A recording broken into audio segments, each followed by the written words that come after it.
Nasib pilu dialami oleh seorang bocah laki-laki di Kutai Kartanegara yang kedua orang tuanya meninggal dunia karena terpapar COVID-19. Lantaran seluruh keluarganya terpapar COVID-19, ia menjadi satu-satunya yang datang ke pemakaman ayah dan ibunya.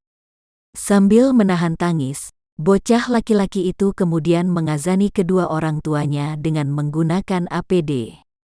Saat proses pemakaman, ia terlihat berdiri di samping pusara orang tuanya. Sang bocah lantas mengumandangkan azan sambil suaranya sedikit bergetar menahan tangis.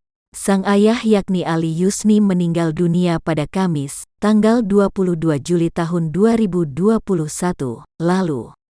Ia adalah ASN di Badan Pengelolaan Keuangan dan Aset Daerah, BPKAD, Pemkab Kutai Kartanegara.